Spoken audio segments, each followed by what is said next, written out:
Kylie, you and I have 3 adult kids. They've moved out of home. Well, I say they've moved out of home. It hasn't quite worked out like that. I was going to say, which 3 kids are you talking about? One is back. Another is returning in, I don't know, a little bit over a month. So we're going to have 5 kids in the house again. Not sure how that's going to work. As well as that, we've got an 18-year-old, a teen, and a tween. And sometimes I look at them and I hope they're not listening to what I'm about to say. I wonder if we could have done more to get them ready for the realities of independent living. I mean, life is the ultimate teacher. And once you move out, you just start to figure stuff out.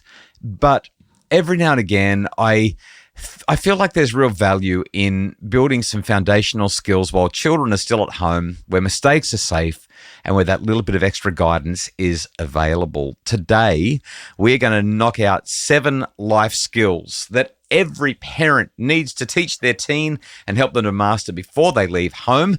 Stay with us.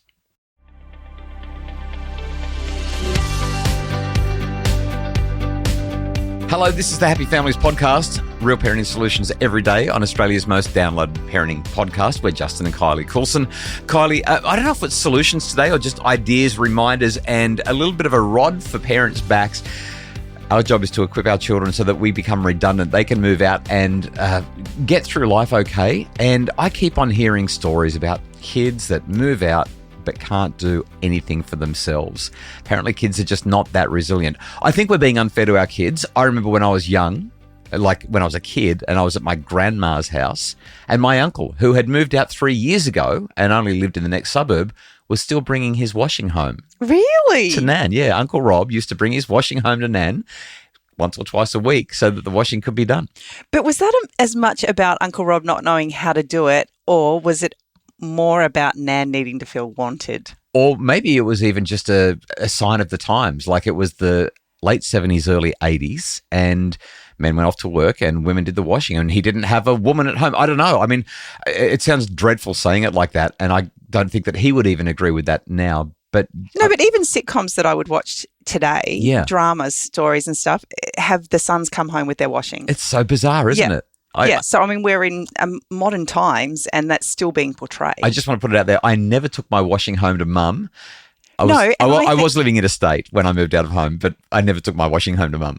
But I also think about, I guess, the amount of contribution you made in your family home growing up. About 0. Compared to what you do now. And so it wasn't that you didn't 100%. You didn't know. Sorry, I'm not saying I do 100% now. I'm saying 100% I agree with you.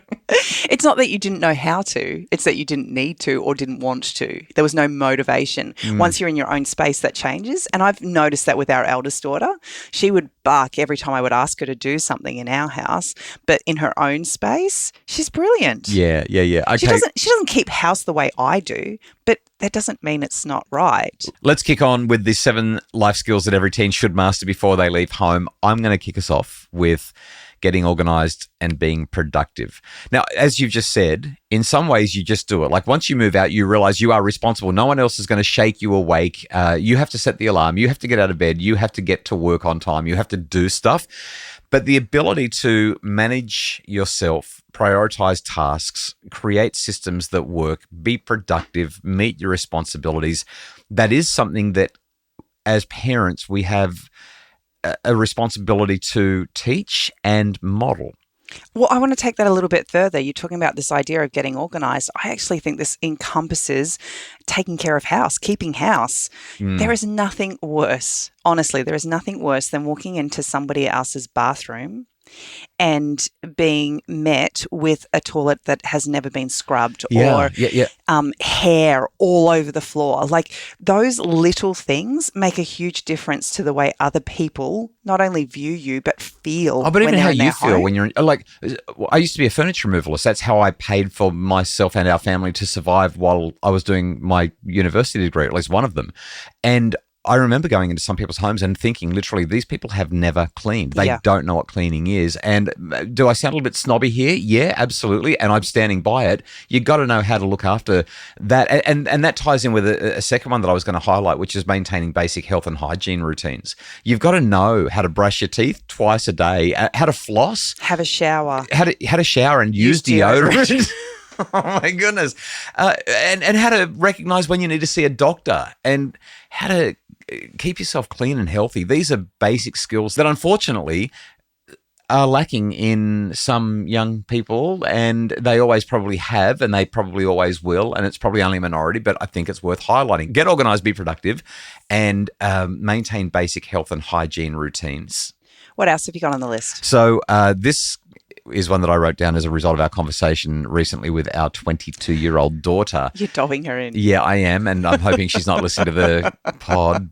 But I asked her what she was going to cook for dinner since you and I were out, and she told me, and it was the same thing that she cooked last time you and I were out. And I said, can't you cook anything else?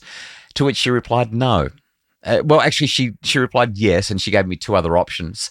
But she moved out and lived away from home for 18 months. And on my list, I have to be able to cook at least 3 basic meals. And then in brackets, I wrote, 2-minute noodles is not a life skill. So I can remember when I was very young, a friend of mine introduced me to spaghetti, onion and cheese. And that was my first meal I ever cooked. I would come home after church on a Sunday. I would get a can of spaghetti. I would fry up some onion, and then I would put the spaghetti in there and add extra cheese.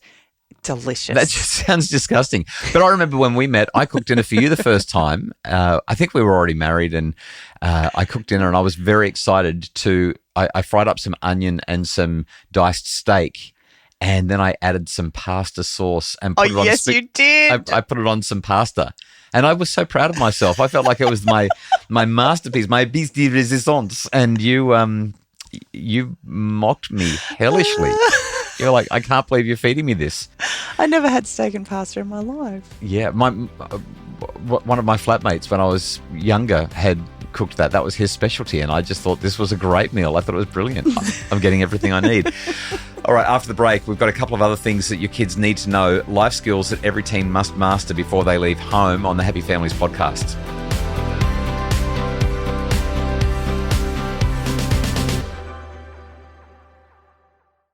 Okay, Kylie, we are going to kick on with some more life skills that every teen should master before they leave home. Next one, a little bit involved, a little bit complex, and something that kids hate doing today. Once upon a time, kids were really happy to pick up the phone and make a phone call to somebody and just deal with stuff. Today, not so much. Can I please do it online? Can I please not engage with anybody? I think that this stuff can be done online, although sometimes you do need to talk to others, but it's research and make informed decisions. So whether you're choosing insurance or whether you've got a couple of job offers or you're trying to work out what you're going to study at university, sometimes you've just got to talk to people or at least get on the interwebs. Sorry, I'm sounding like, I just wanted to say interwebs so I could sound boomerish because I'm giving young people a hard time here. But the ability to figure out what is the best choice right now? I need to buy a new washing machine, or I'm looking at getting a new car. How do I make this decision? Ideally, they'll do it with our input. I was about to say, while this is important, I mean, it's imperative to being able to kind of function as an adult in life. Without the appropriate scaffolding, this is a really daunting task for any emerging adult. And I think that it's really important that as parents, we actually step them through the process so that they feel equipped to be able to make the decisions. I remember when I turned 18 and I had to make some of these decisions, I was kind of just told, you're old enough now, you go and do it. Yeah. And I had no idea what I was doing. Sink or swim, baby. I had no idea what questions I needed to ask.